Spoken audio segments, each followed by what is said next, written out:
귀한 찬양 감사합니다. 여러분 반갑습니다. 한 주 동안 평안하셨습니까? 예, 우리 옆 사람, 이 사람 보면서 반갑습니다, 환영합니다, 축복합니다 인사하겠습니다.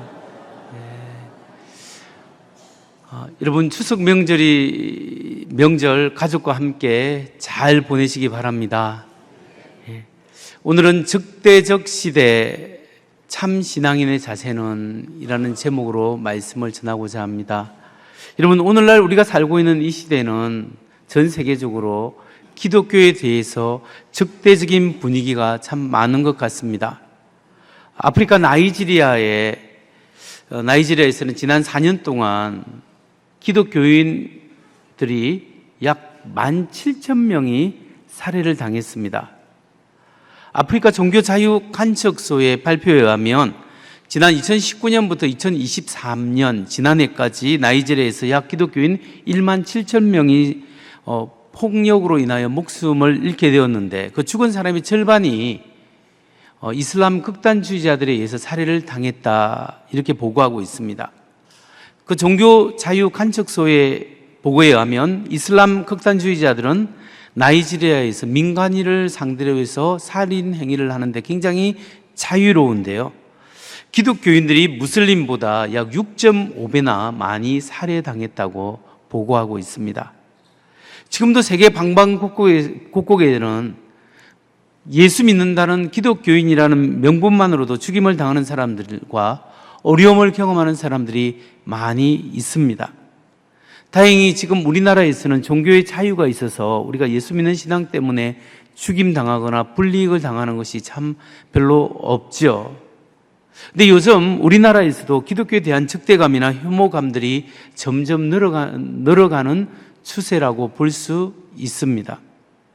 특히 이번에 안창호 인권위원장 후보가 국회에서 청문회를 가졌을 때 그 후보가 창조신앙을 가졌다는 것만으로도 조롱의 대상이 되었습니다.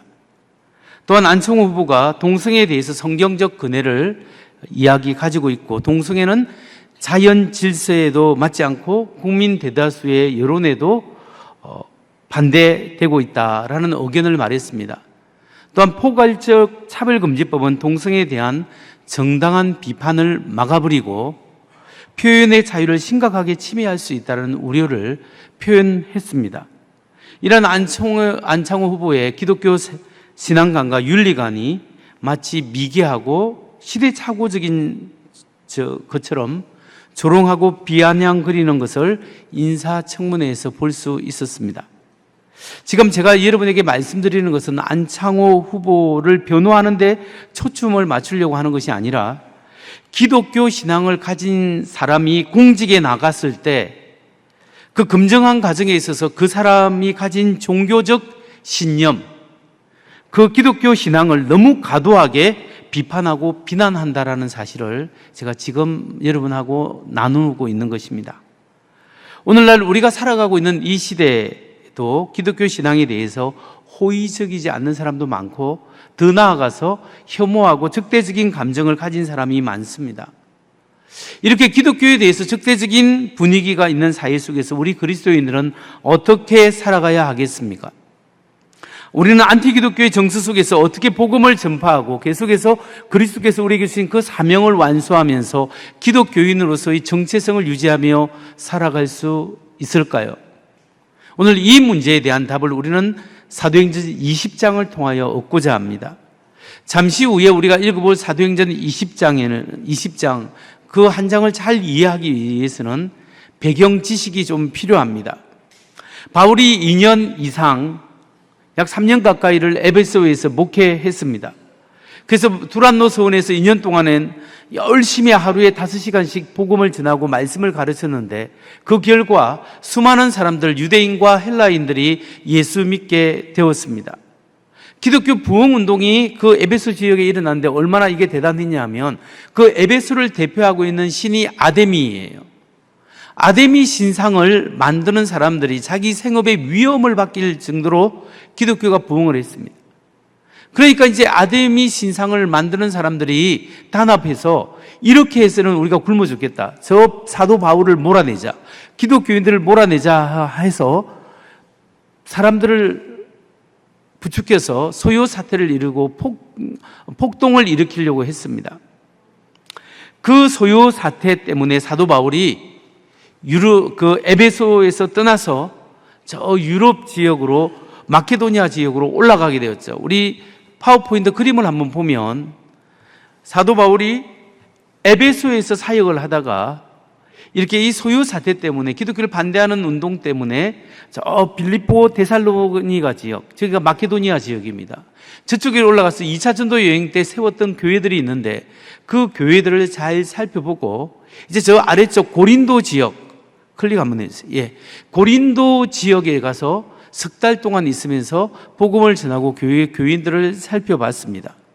그리고 이제는 어디로 가냐 하면은 안디옥으로 가려고, 예루살렘에 가서 유월절을 지키려고 배를 타고 가려고 하는데 바울을 죽이려고 하는 음모가 있다라는 사실을 발견하고 그냥 육로를 통해서 저 데살로니가 빌립보 지역으로 올라갑니다. 그래서 빌립보에서 배를 타고 드로아 지역, 드로아에 가게 되죠. 드로아에서 하나님의 말씀을 교인들에게 전하다가 유두고라는 청년이 3층에서 말씀을 듣다가 뚝 떨어져서 죽게 되죠. 바울이 그 유두고를 살려줍니다.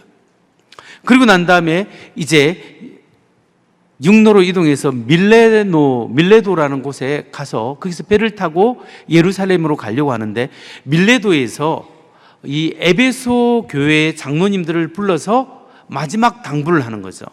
그래서 그런 것으로 사도행전 20장이 이렇게 배경적으로 우리에게 이야기하고 있습니다. 우리가 이 다 함께 이런 배경 지식을 가지고 사도행전 20장 1절에서 3절, 6절에서 12절, 22절에서 24절 부분적으로 말씀을 살펴보고자 합니다. 사도행전 20장 1절부터 말씀을 받들어 읽겠습니다. 소요가 그침에 바울은 제자들을 불러 권한 후에 작별하고 떠나 마게도냐로 가니라.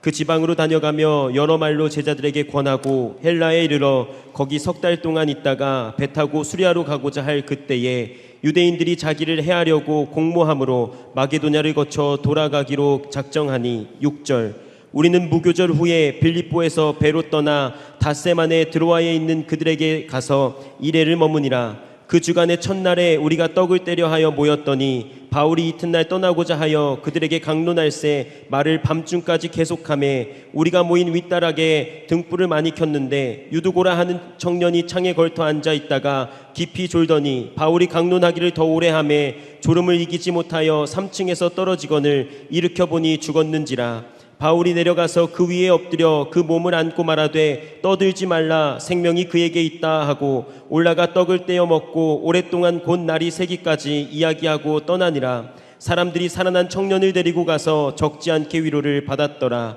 22절 보라, 이제 나는 성령에 매여 예루살렘으로 가는데 거기서 무슨 일을 당할는지 알지 못하노라. 오직 성령이 각 성에서 내게 증언하여 결박과 환난이 나를 기다린다 하시나 내가 달려갈 길과 주 예수께 받은 사명 곧 하나님의 은혜의 복음을 증언하는 일을 마치려 하면은 나의 생명조차 조금도 귀한 것으로 여기지 아니하노라. 아멘. 아멘. 오늘 우리는 이 말씀을 통해서 기독교에 대해서 적대적인 사회에서 우리가 크리스찬다운 삶을 살고 우리가 어떻게 계속해서 복음 전파의 사명을 감당할 수 있겠는가, 이 질문에 대한 답을 찾고자 합니다. 성도 여러분, 오늘날 안티 기독교 정서 속에 살아가는 우리가 먼저 알아야 될 사실이 무엇일까요? 우리가 반기독교적인 분위기를 극복하고 우리에게 주어진 사명을 잘 감당하기 위해서 우리가 꼭 인식하고 있어야 될 것이 있습니다. 그것이 무엇일까요? 첫째로, 그것은 기독교의 적대적인 사람은 어느 시대에나 존재했다는 사실을 인식하고 있어야 합니다. 여러분, 사도 바울 시대에도 사람들은 기독교에 반대했고 그 후에 수많은 교회 시대에도 기독교를 반대했습니다. 그리고 오늘날에도 기독교에 대해서 적대적인 감정을 가지고 있는 사람들이 많이 있습니다. 어느 시대나 어느 장소나 예수 그리스도의 복음이 전파되는 데는 환영하는 사람도 있었지만 적대적으로 반대하는 사람들도 있었다라는 겁니다. 그러니까 오늘날 우리가 예수 그리스도의 복음을 전하고 크리스찬의 삶을 사는데 우리 삶에 반대하는, 우리 신앙에 반대하는 사람이 있다 해서 이상한 것이 아니라 그럴 수 있고 그런 시대가 바로 옛날이고 지금도 그렇다라는 것을 생각하고 있을 때 우리는 믿음으로 준비할 수가 있다라는 사실입니다. 여러분, 사도행전 20장 1절에서 3절 말씀을 보세요. 소요가 그침에 바울은 제자들을 불러 근한 후에 작별하고 떠나 마게도냐로 가니라. 그 지방으로 다녀가며 여러 말로 제자들에게 근하고 헬라에 이르러 거기 석 달 동안 있다가 배 타고 수리아로 가고자 할 그때 유대인들이 자기를 해하려고 공모함으로 마게도냐를 거쳐 돌아가기로 작정하니. 이 말씀에 보면 에베소에서 사태가 이제 소요 사태가 있은 후 잠잠하게 되었습니다.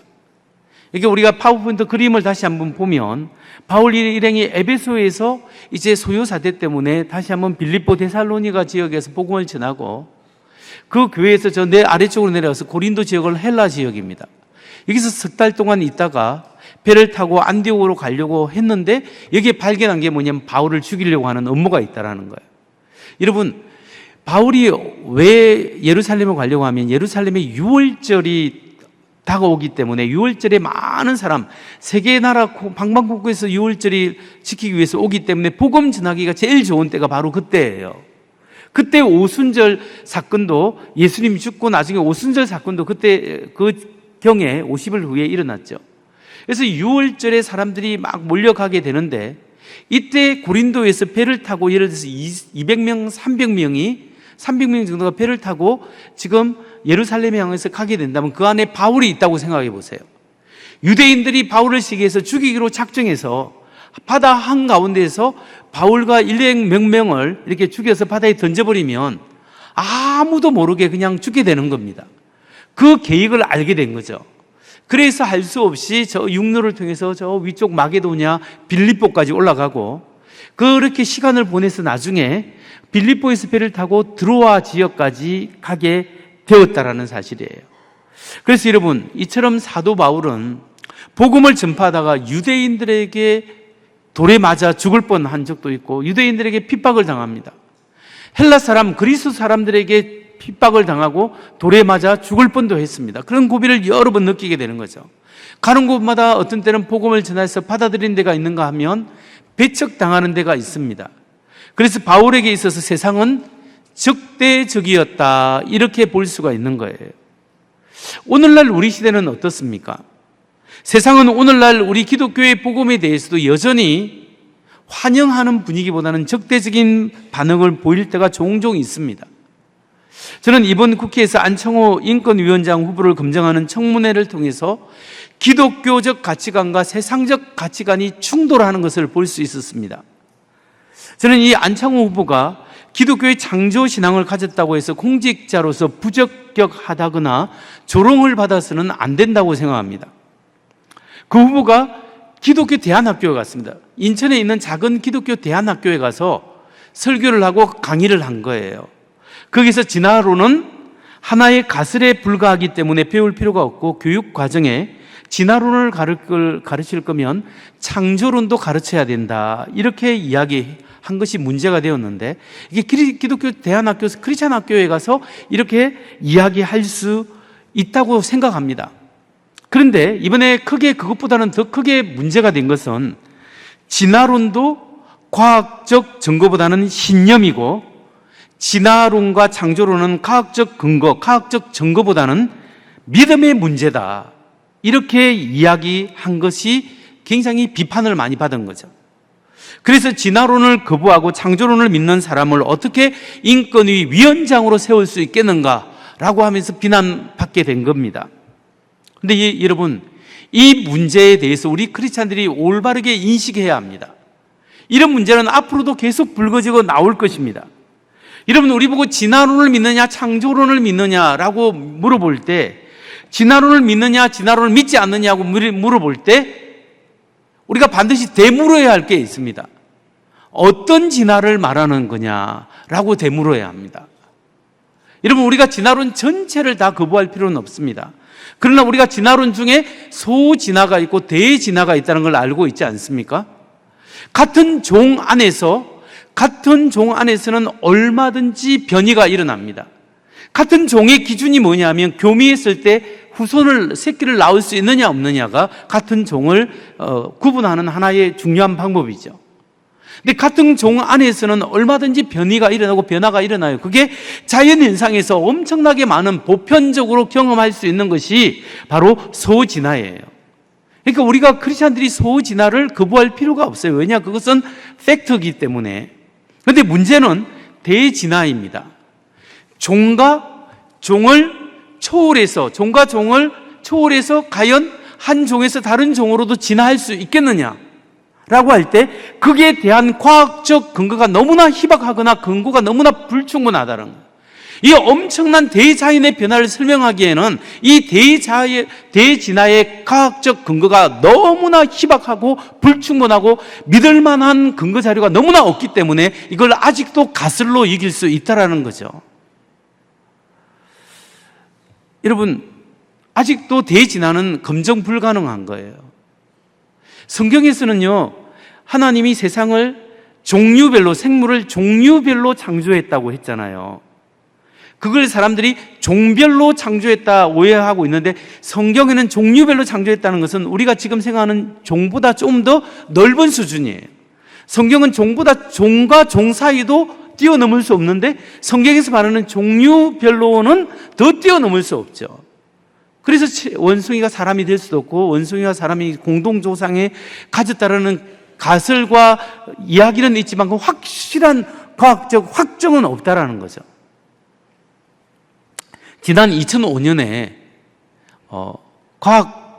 유명한 과학 저널이 네이처라는 게 있지 않습니까? 네이처에 나온 이 기사가 뭐냐면, 중요한 과학 연구가 뭐냐면, 침팬지와 인간의 유전자가 98%가 상동성을 같다라고 이야기를 했습니다. 나중에 후속 연구가 96%가 같다라고 했습니다. 98%나 96%는 엄청난 비슷한 것이 있죠. 근데 여러분, 사람들이 진짜 그런가를 좀 더 후속 연구를 계속했습니다. 해보니까 인간은 유전자 염색체가 23쌍입니다. 어머니로부터 23개, 아버지로부터 23개에서 46개가 인간이 가진 염색체예요. 그런데 침팬지는 염색체가 뭐냐면 24쌍이에요. 그래서 48개가 침팬지의 염색체예요. 그래서 침팬지는 인간보다 약 20%가 더 유전자가 많아요. 그래서 사람들이 이것을 계속 연구해 보니까 뭐냐면은 침팬지와 인간이 96%나 98%가 닮은 것이 아니라 70%만 일치한다라는 이야기예요. 여러분, 리어카, 수레바퀴나 자동차의 바퀴나 돌아가는 원리는 똑같아요. 똑같은 비슷한 부속품은 있을 수 있습니다. 그러나 30%는 엄청난 차이죠. 차라리 인간과 DNA로 보면 지렁이가 더 닮은 거예요. 여러분, 이런 진화론을 전부 다 우리가 거부할 필요는 없지만, 현재까지 대진화를 믿을 만한 과학적 근거가 너무나 불충분하다는 것은 확실한 사실이에요. 그리고 진화론이 모든 것을 설명한다고 하지만 그렇지 않습니다. 진화론의 한계에 대해서 우리 크리스찬들이 알아야 돼요.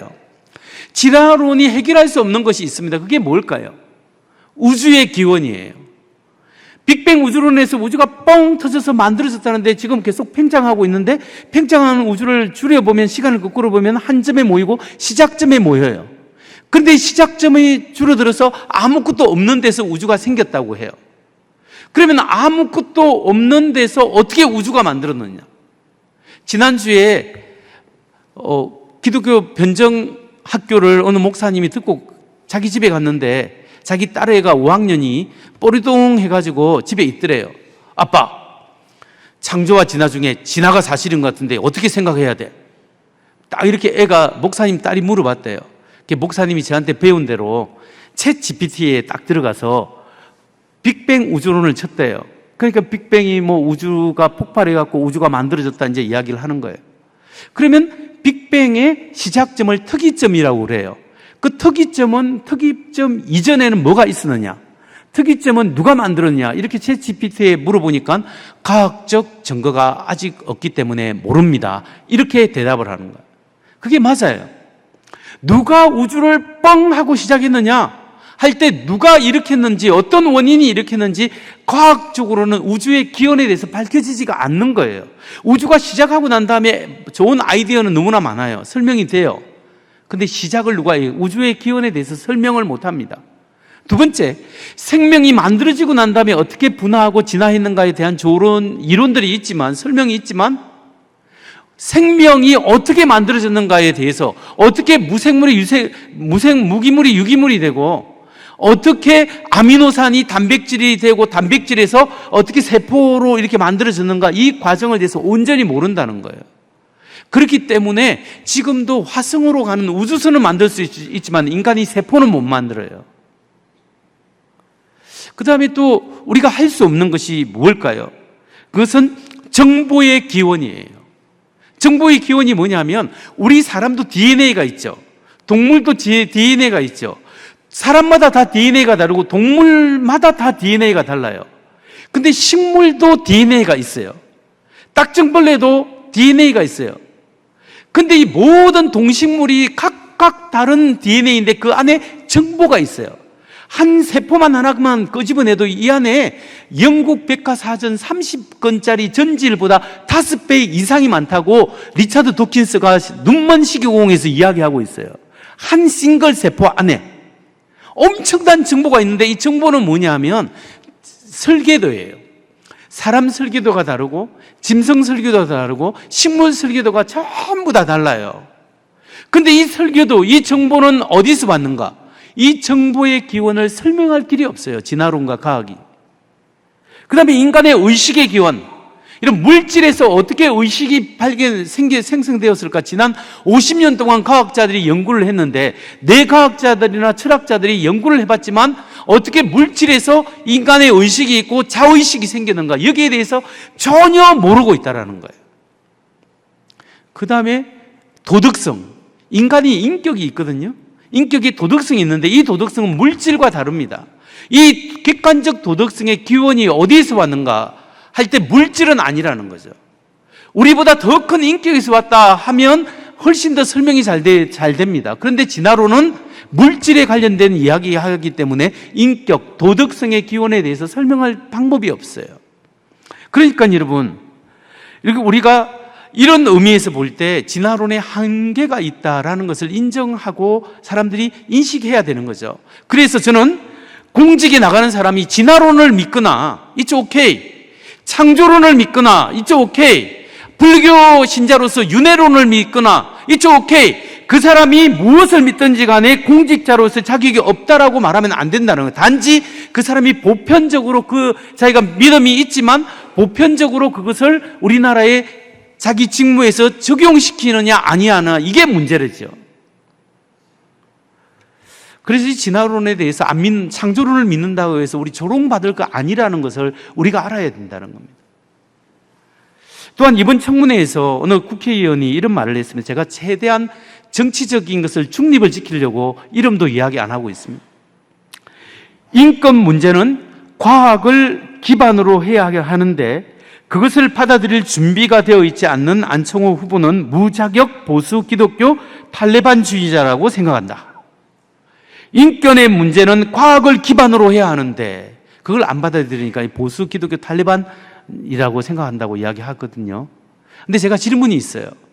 여러분, 인권은 과학을 기반으로 하는 걸까요? 아니에요.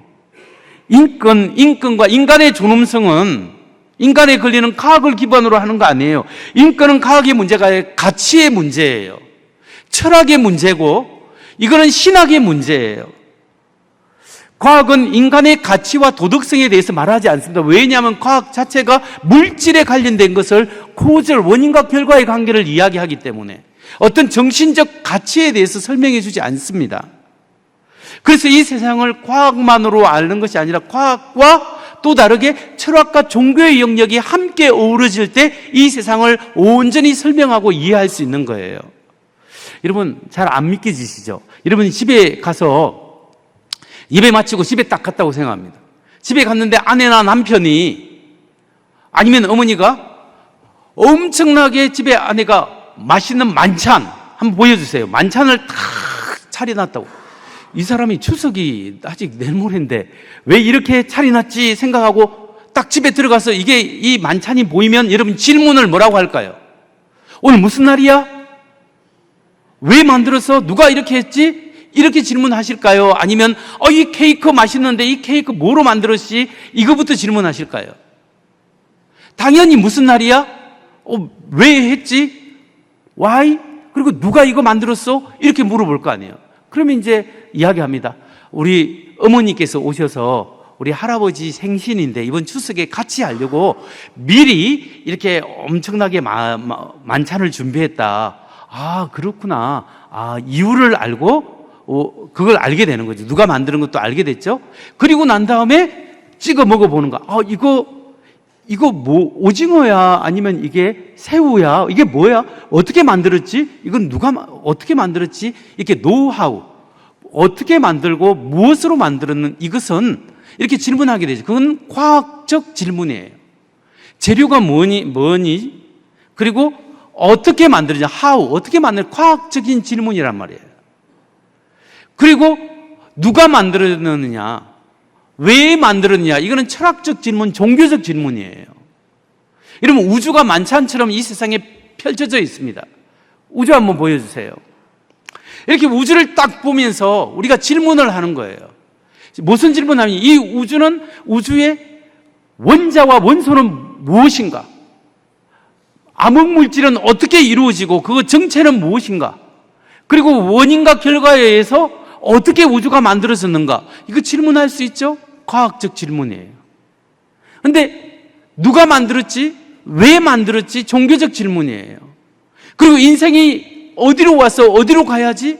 내가 어떻게 살아가야 되고 무엇을 위하여 살아가야 되지? 이것이 종교적 질문이고 철학적 질문이에요. 그런데 이 세상은 종교적 질문, 철학적 질문과 함께 과학적 질문과 함께 종교적 철학적 질문이 함께 어울릴 때 온전히 설명되어 줄 수 있는 거예요. 여러분, 저기 물이 끓는다, 주전자에 물이 끓는다고 생각해 보세요. 물이 막 끓고 있는데 어떤 사람이 과학자에게 질문했습니다. 과학자에 질문하니까 물이 왜 끓죠? 라고 질문하니까 과학자가 설명합니다. 물 분자가 있는데 물 분자에 열을 가하면 물 분자들이 활동을 하게 되고 열을 더 많이 가하면 분자의 활동이 너무 활발해져서 100도가 되면 물이 끓게 됩니다. 이렇게 과학적으로 설명을 했어요. 근데 어떤 사람이 주전자에 물이 끓는데 저한테 와서 물이 왜 끓고 있죠? 저기서 이렇게 물어보면 저는 차 마시려고 이렇게 질문하고 대답할 수 있겠죠? 물이 왜 어떻게 분자가 어떻게 열을 받아서 이렇게 활발하게 움직이는가? 이건 과학적 설명이에요. 근데 내가 커피 마시거나 차 마시려고 한다는 것은 이건 철학적이고 종교적인 질문이에요. 우리가 인생에 있어서 우리가 무조건 원인과 결과 어떻게 그런 것만 따지는 것이 아니라 내가 왜 살아가고 무엇을 위하여 살아가야 되는지 이런 것을 생각하는 통전적인 통찰력이 과학과 종교의 영역이다. 함께 이루어져야 된다는 겁니다. 여러분, 그런 의미에서 이 인권의 문제는 과학의 문제가 아니라 철학적이고 종교적이고 신학적인 문제예요. 우리가 이걸 확실하게 알아야 됩니다. 여러분, 유엔 헌장하고 세계 인권 선언문에 인간의 인권을 강조해 나오고 있습니다. 유엔 헌장하고 세계 인권 선언문. 거기서 세계 인권 선언문에서 인권이란 뭐냐? 인간이기 때문에 가지는 권리라고 정의하고 있습니다. 인간이기 때문에 가지는 천부적 권리라고 합니다. 이건 종교, 인종, 성별 차이에 의해서 차별할 수 없다라고 이야기하는 천부적인 권리예요. 인간이기 때문에 권리. 그런데 이 세계 인권 선언문, 이 선언문이 무엇을 배경으로 해서 근거로 해서 쓰여진 줄 아십니까? 토마스 제퍼슨이 쓴 미국 독립선언문의 근거에서 쓰여진 거예요. 만들어진 거예요. 근데 미국 독립선언문의 사람은 인권에 대해서 어떻게 설명하고 있냐면 모든 사람은 평등하게 창조되었고 창조주로부터 주어진 양도할 수 없는 권리를 가진다. 창조주로부터 양도할 수 없는 인간이기 때문에 주어진 권리를 가진다. 라고 미국 독립선언문에 적혀져 있고 그 독립선언문이 세계 인권선언문의 기초가 된 거예요. 그럼 미국 독립선언문은 무엇에 기초했느냐? 창조주로부터 양도할 수 없는 권리를 받는다. 성경 말씀이에요. 여러분, 인간이 동물과 달리 왜 인간에게 존엄성이 있고 인간의 휴먼 라이트, 인간의 인권이 있는 줄 아세요? 원숭이는 좀 더 덜 진화되고 인간은 더 진화되었다면 덜 진화된 원숭이와 인간의 차이가 뭐예요? 그럼 덜 진화된 물고기와 더 진화된 인간, 왜 사람은 동물을 잡아먹어도 되고 왜 사람은 사람을 잡아먹으면 안 될까요? 여기에 대한 답, 인간의 인권의 근본적인 근거가 어디에 있는가라고 어느 철학, 어느 종교에 가서 물어보세요. 여기에 대해서 대답을 할 수 있는지. 대답이 없어요. 사실은 성경에 근거하고요. 하나님이 하나님의 형상에 따라 사람을 만드셨다. 그래서 모든 사람, 인종에 불구하고 남녀 차별 없이 어느 지역이 출신이든지 동등하고 평등하다. 이게 성경 말씀에 근거할 때 딱 맞다라는 거예요. 그러니까 제가 여러분에게 오늘 말씀을 통해서 이야기하는 것은 우리가 믿는 창조신앙이 바보 같은 게 아니에요. 마치 조롱을 받아야 된다는 그런 게 아니라는 거예요. 여기에 대해서 우리가 먼저 인식을 하고 있어야 마음이 넓어지고, 그래야 이 적대적인 세상에 사랑하는 마음으로 우리가 이야기할 수 있고, 그렇지 않고 이럴 것도 생각해 봐라 하면서 우리가 이 세상에서 내가 무엇을 믿는지, 왜 믿는지, 왜 이것이 정확한지 신앙적 확신을 가지고 다른 사람에게 담대하게 나눠줄 수 있는 그런 신앙인이 되시기를 주의 이름으로 축원합니다. 두 번째로, 기독교에 대해서 적대적인 사회에서 우리는 어떻게 크리스찬의 삶을 살고 복음 전파의 사명을 감당할 수 있는가? 둘째, 그것은 하나님이 주신 사명을 감당하기 위해서 영적인 잠에서 깨어나야 한다는 거예요. 하나님이 우리에게 주신 이 사명이 있는데 이걸 감당하기 위해서 우리가 사망의 잠, 영적 잠에서 깨어나야 이 시대에 정말 하나님의 사람으로서 적대적인 시대에 하나님이 기뻐하는 사명에 감당하고 하나님이 기뻐하시는 일에 집중할 수 있다는 거예요. 사도 바울이 드로아에서 성도들에게 밤늦게까지 설교하고 성경을 가르쳤습니다. 이제 사도 바울이 예루살렘에 가려니까 이제 유월절은 못 지켰고 오순절을 지켜야 되겠다. 오순절 때 사람들 많이 모으니까 복음 전해야 되겠다 해서 오순절에 가려고 마음이 급해요. 그래서 말씀을 막 전하다가 밤늦게까지 전하니까 유두고라는 청년이 그냥 졸다가 3층에서 떨어져서 죽었어요. 이게 어디 나오냐면 사도행전 20장 7절에서 9절입니다. 그 주간의 첫날에 우리가 떡을 떼려 하여 모였더니 바울이 이튿날 떠나고자 하여 그들에게 강론할세 말을 밤중까지 계속하며 우리가 모인 윗다락에 등불을 많이 켰는데 유두고라 하는 청년이 창에 걸터 앉아 있다가 깊이 졸더니 바울이 강론하기를 더 오래 하며 졸음을 이기지 못하여 3층에서 떨어지거늘 이렇게 보니 죽었는지라. 바울이 드로아에 도착해서 그 주간의 첫날이 뭐냐면 주일이에요. 주일날 저녁에 사람들을 모아놓고 했는데 3층 다락방에 모였습니다. 밤이니까 횃불을 많이 켰어요. 근데 후덥지근해요. 그래서 초저녁부터 말씀을 전했는데 한밤중까지 계속되고 있는 거예요. 바울이 또 말을 천천히 하고 막 못해요. 그러니까 지루하기도 해요. 그러다가 말씀을 막 집중해서 듣다가 유두고라는 애가 아마 나이가 이게 원문으로 보면 한 10살에서 17살 청소년쯤 되는 것 같아요. 얘도 말씀 듣는다고 있다가 그냥 뚝 떨어져서 죽은 거예요. 그러니까 난리가 났잖아요. 그래서 바울하고 다 쫓아 내려가 보니까 이 사도행전 쓴 사람이 의사 누가거든요. 의사 누가가 딱 보니까 죽었어. 큰일 났잖아요. 바울이 품에 안고 막 하나님께 기도합니다. 그리고 애를 눕혀놓고 그 위에 자기 몸을 얹어서 막 하나님께 기도해서 살아나는데요. 이렇게 몸을 얹어 기도하는 게 누가 있냐면 구약에 엘리야 선지자가 그 사르밧 가부의 아들이 죽었거든요. 그래서 살려낼 때 자기 몸을 엎어서 그 아이 위에 엎어서 기도하고 애가 살았잖아요. 그런데 이 엘리야 선지자의 제자가 엘리사잖아요. 엘리사가 수넴 여인의 아이가 아이고 머리야 하다가 애가 죽었어요. 그러니까 엘리사를 불러서 이게 이야기하니까 엘리사가 그 아이 위에 자기 몸을 덮어서 기도하고 살아났어요. 똑같이 사도 바울이 유두고가 애가 죽었으니까 똑같이 엘리사처럼 얹어가지고 기도했는데 애가 살아나는 거예요. 기적이었어요. 하나님이 살려주신 거예요. 그 사람들이 막 너무 슬퍼 있다가 충격받다가 갑자기 살아나고 너무 좋은 거예요. 그래서 올라가서 성찬식하고 뭐 먹고 난 다음에 밤중부터 새벽까지 계속 말씀을 들었어요. 그렇게 했다고 지금 말씀이 나오는데요. 제가 이 말씀을 묵상하면서 느낀 게 있습니다. 뭐냐면 오늘날 교회가 너무 예배 시간을 제한하고 얽매이고 있다. 예배 시간에. 예배 시간을 무조건 짧게 하고 간단히 끝내야 된다. 그게 좋다라고 생각하는 것은 오늘날 이 시대에 어쩌면 사단이 우리에게 유혹하는 유혹일 수 있습니다. 물론 다음 예배 시간이 있기 때문에 시간을 맞춰서 하는 것도 중요하긴 합니다.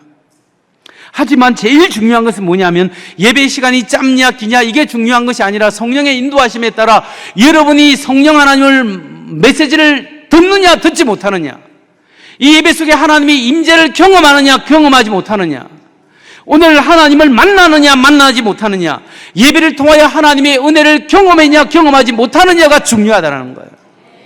오늘 하나님의 말씀이 선포될 때 그 말씀이 내게 부딪히는 말씀으로 내게 다가오느냐 안 오느냐, 이것이 더 중요하다는 거예요. 여러분, 그런 의미에서 우리가 사망의 잠에서 깨어나야 합니다. 영적으로 죽은 데서 살아나야 한다는 거예요. 사실 저는 예배 시간에 주무시는 것 그렇게 신경 안 쓰고 괜찮다고 생각합니다. 왜냐하면 우리 교회는 예배 시간에 주무시는 별로 없어요. 간혹 피곤해서 졸거나 주무시는 분을 간혹 볼 수 있는데 그분 책임 50%, 목사 책임 50%예요. 그러니까 우리 서로 책임이 있으니까 괜찮아요. 근데 제가 문제가 뭐냐면 눈을 뜨고 주무시는 분이 문제라는 거예요. 눈을 뜨고 주무시는 분은 표시가 안 나요. 눈을 뜨고 있지만 딴 생각하는 거예요. 육신은 깨어서 쳐다보고 있는데 엉뚱한 생각하고 딴짓하고 있습니다. 근데 그 속에 말씀이 안 들어가는 거예요. 하나님의 말씀에 집중하는 것이 아니라 자기 생각에 집중하다 보니까 말씀이 안 들어가요. 여러분, 눈을 뜨고 영적 잠을 자는 이유가 무엇인 줄 아십니까?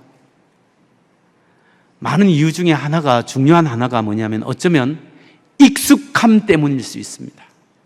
너무나 예배에 익숙하고 너무나 찬양과 기도에 익숙하고 너무나 하나님 말씀 듣는 설교에 익숙하기 때문에 하나님과의 긴장감이 없어요. 하나님 앞에 내가 있고 하나님이 오늘 나에게 말씀하시고 거룩하신 하나님 앞에 죄인이 와서 하나님의 음성을 듣고 제사함 받고 은혜를 받는다는 역동적인 은혜의 경험을 사모하는 마음이 없다라는 거예요. 그래서 매주 드리는 예배가 똑같은 익숙함으로 넘어가고 눈 떴지만 엉뚱하게 하나님 말씀에 집중하지 못하는 거예요. 여러분, 매주 하나님의 말씀을 새롭게 갈망하십시오. 지난주 은혜 받지만 오늘 하나님 내게 주시는 말씀이 무엇입니까? 주여 내게 말씀하옵소서. 주의 종이 듣겠습니다. 이 겸손한 마음, 그 마음이 있어요. 그렇지 않으면 익숙함에 머물러 있으면 우리는 영혼이 벌써 병들었다는 증거예요. 종교개혁자 마틴 루터의 유명한 예화가 있는데요. 마틴 루터가 꿈을 꿨는데 사단 마귀가 자기 쫄개들 데리고 회의를 하더랍니다. 어떻게 하면 하나님의 백성들의 영혼을 파괴시킬 수 있겠는가? 이야기해봐라. 어느 악한 영이 하나가 나와가지고 이야기를 합니다. 사단이요, 내가 기독교 무리가 사막으로 걸어가고 있는데 내가 사자들을 풀어가지고 다 잡아 죽였습니다. 그러니까 사탄, 그 우두머리가 사탄이잖아요. 하는 말이, 그래 그게 뭐야? 사자들이 사람의 몸은 죽였지만 그들의 영혼은 구원받았잖아. 내가 원하는 것은 그들의 영혼이야. 그러니까 한 악한 영이 또 이야기합니다. 기독교 순례자들이 배를 타고 가길래 내가 폭풍우를 통해서 배를 파손시켜서 다 죽여버렸습니다. 그래, 그들은 물에 빠져 죽었지만 그들의 영혼은 구원받았어. 내가 관심 있는 것은 그들의 영혼을 파괴시키는 거야. 그때 한 영이 나타나서 또 사탄에게 보고합니다. 저는 지난 10년 동안 나는 그리스도인들을 깊은 잠에 빠지려고 노력했는데 마침내 성공했습니다. 박수를 치고 난리를 쳤다는 거야. 박수하면서 깊은 잠을 빠뜨리겠다. 여러분, 이게 뭐예요? 사망의 잠은 마음이 굳어지는 거예요. 신앙생활하는데 처음 받았던 은혜를 놓치고 마음이 점점 굳어져서 내가 마치 하나님 앞에 대단한 존재인 것처럼 그렇게 생각하는 것이 마음이 굳어지는 거예요. 그게 사망의 잠을 자는 거예요. 그게 익숙함과 연결되는 거예요. 여러분, 사도 베드로가 경고했습니다. 베드로전서 5장 8절 9절에서 이렇게 이야기합니다. 근신하라, 깨어라, 너희 대적 마귀가 우는 사자같이 두루다니며 삼킬 자를 찾나니 너희는 믿음을 굳건하게 하여 그를 대적하라. 근신하라, 깨어라, 사단 마귀가 우는 사자같이 삼킬 자를 찾는다. 믿음에 굳건하게 하여 그를 대적하라고 이야기하는 거예요. 여러분, 의도적으로 말씀을 들으십시오. 의도적으로 깨어 있으십시오. 의도적으로 하나님의 말씀을 갈망하십시오. 마음을 부드럽게 하십시오. 그때 하나님의 은혜가 임하고 우리가 영이 살아있게 되는 줄 믿으시기 바랍니다. 마지막으로 간단하게 살펴볼 질문이 있습니다. 이 적대적인 사회에서 어떻게 우리는 계속해서 복음 전도의 사명을 감당할 수 있겠는가? 세 번째로, 복음에 대한 사명자 의식을 매 순간 가져야 한다. 하나님이 내게 사명을 주셨다. 나는 하나님의 자녀요, 하나님께 내 사명 맡은 자다.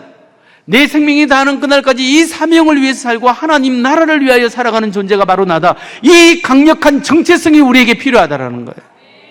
그래야 이 시대를 사랑으로 듣고 하나님의 말씀으로 우리가 살아갈 수 있는 거예요.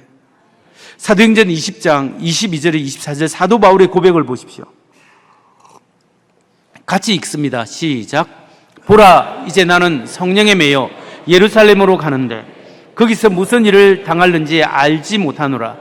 오직 성령이 각 성에서 내게 정언하여 결박과 환난이 나를 기다린다 하시나 내가 달려갈 길과 주 예수께 받은 사명 곧 하나님의 은혜의 복음을 정언하는 일을 마치려 하면은 나의 생명을 조금도 귀한 것 여기지 아니하노라. 아멘. 사도 바울은 드로아에서 오순절을 지키기 위해서 배를 타고 가기 전에 자기가 2년 이상 3년 가까이 목회했던 에베소의 교회의 장로들을 불렀습니다. 여기 이쪽 밀레도에서 불렀는데 밀레도하고 에베소는 한 50km 차이가 있어요. 좀 떨어져 있는 사람들을 부른 거죠.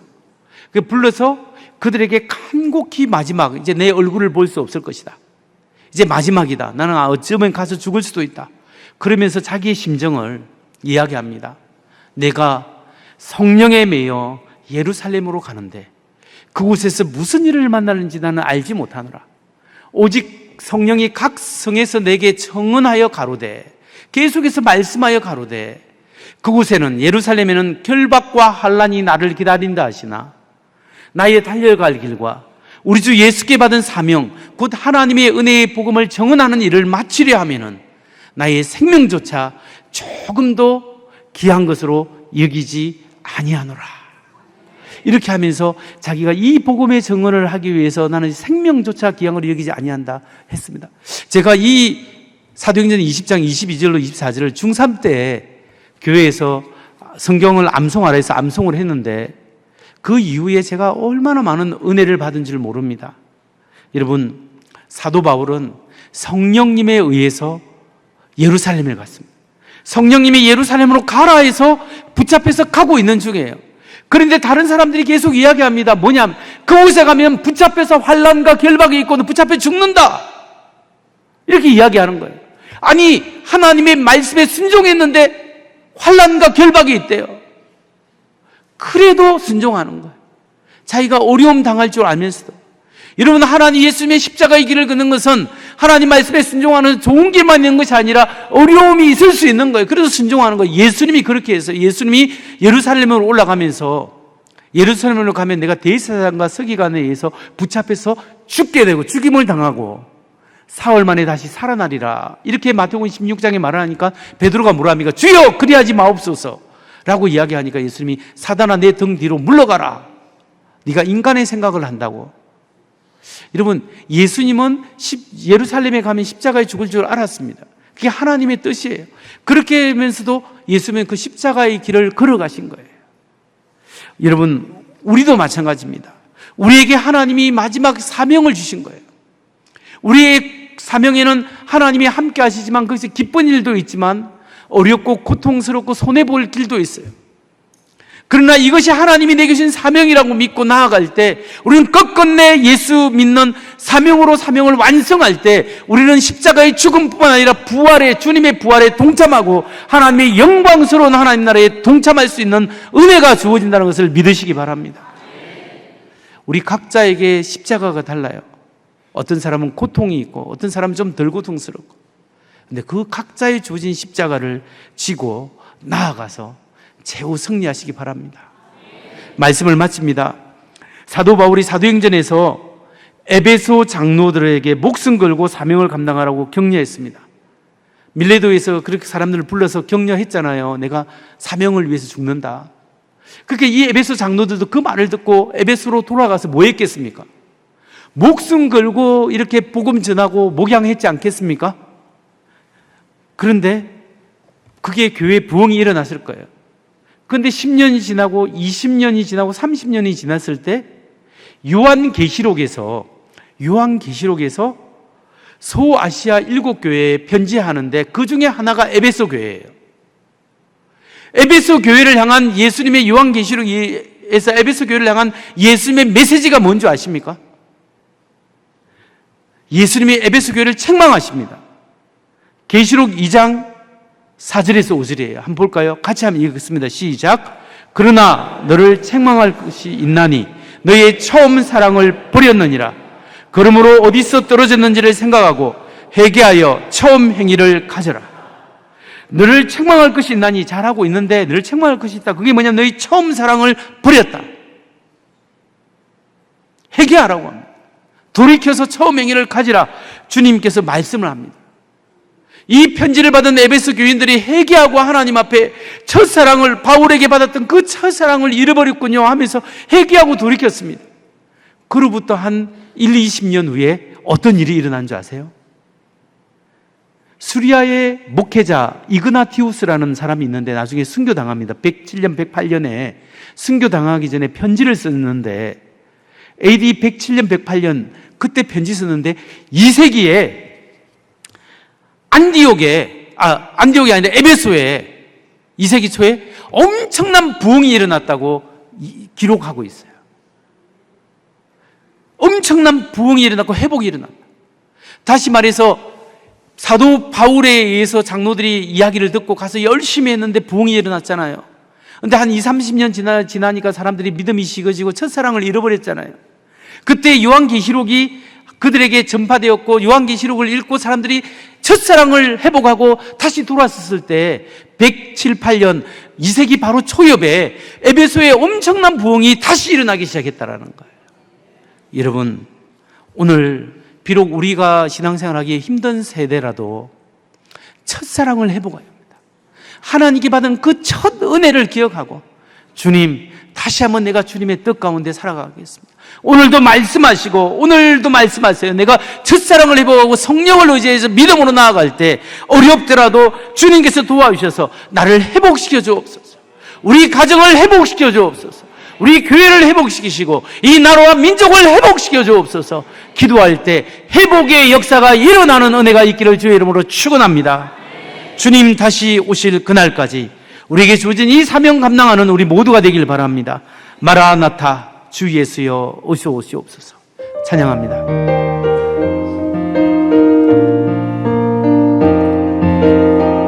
마라나타, 주 예수여 어서 오시옵소서. 어서 오시옵소서. 땅의 모든 것, 모든 족속, 땅의 모든 끝, 모든 족속, 주를 찬송하게 하소서. 주를 찬송하게 하소서. 마라나타, 주 예수여 마라나타, 주 예수여 어서 오시옵소서. 어서 오시옵소서. 모든 열방이 주께 돌아와, 모든 열방이 주께 돌아와 춤추며 경배하게 하소서. 춤추며 경배하게 하소서. 다시 오실 길을 만들자. 십자가 들고 땅끝까지, 십자가를 들고 땅끝까지 우린 가리라. 우리 주님 하늘 영광, 우리 주님 하늘 영광 온 땅 덮을 때 우리 땅 끝에서 주를 맞으리. 마라나타, 마라나타 마라나타. 아멘. 주 예수여, 아멘. 주 예수여 오시옵소서. 마라나타 마라나타. 아멘. 주 예수여 오시옵소서.